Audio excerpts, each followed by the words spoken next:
Before you prone your patient, make sure you gather all the supplies that you'll need, including an extra set of EKG patches, IV extension tubing, cloth tape for ETT, 6 pillows, 3 bed sheets, Mepilex light dressings, a bridle for Corpac, and all hands on deck. Before you start, you need to make sure that you change the ET tube to cloth tape. Absolutely no Hollisters. Lubricate the eyes with ophthalmic ointment. Tape eyes closed with horizontal tape application. Ensure the patient is appropriate level of sedation and pain management. Ensure all lines, tubes, and drains are secure and of adequate length to allow complete turn to prone.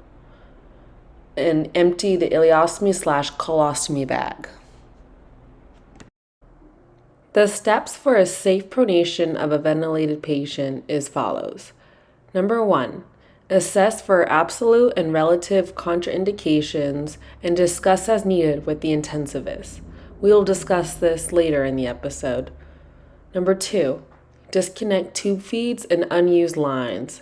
Get rid of it. Clean it all up. Number 3, undress patient and maintain privacy. Number 4, place EKG leads laterally so they are accessible once prone and remove the V lead.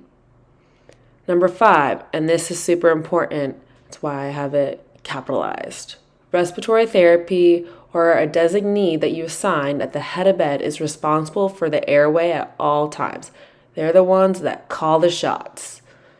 Number 6, you'll need 2 to 3 health team members on each side of the patient, usually about 5 to 6 in total. And number 7, the team leader, the person at the head of the bed managing the airway, makes all the calls. Next, you'll place 1 opened flat sheet underneath the patient. Cover the patient with 1 opened flat sheet. Tuck the patient's hands under their hips.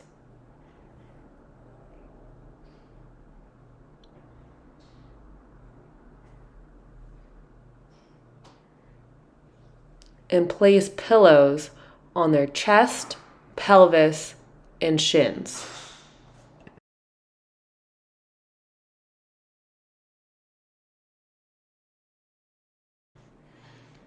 Place a 3rd flat sheet over the patient and pillows.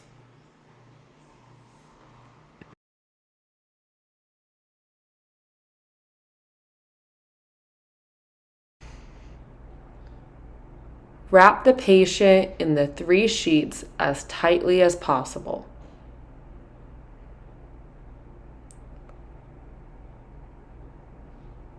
Always prone by rotating the patient towards the ventilator. In this situation, the ventilator is that laundry. On the team leader's count, begin a 3-point turn. Please pause for our team leader to come to the bedside.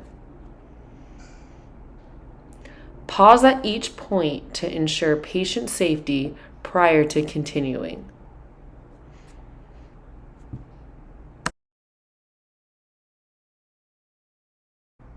Make sure that you have the ventilator as she points and that the team leader is ready. And on the team leader's count, move laterally and away from the ventilator. Next, roll the patient on the side.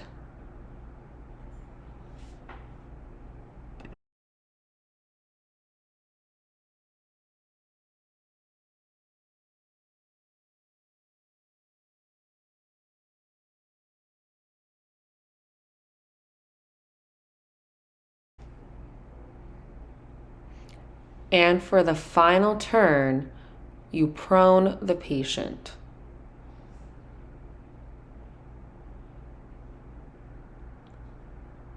Now, unroll the sheets and make sure the patient's head is neutral and centered. Adjust the pillows for underneath patients as needed. Place arms in the swimmer's position. The patient should be looking at the arm that is up. Do not overextend their joints. Head on a regular pillow unless otherwise directed by wound care. Knees and toes should be floated. Ensure all tubes, drains, and lines are correctly positioned. An inline suction to ensure patent airway. Put the patient in reverse Trendelenburg and resume all tube feedings and infusions that were held. Absolute contraindications for proning include increased ICP of greater than 30, unstable spine or at risk for spinal instability/traction, weight of above 160 kilograms or 352 pounds, ECMO cannula placement problems, open chest or unstable chest wall, unstable pelvis, tracheal surgery that does not include a trach placement or sternotomy within the past 15 days.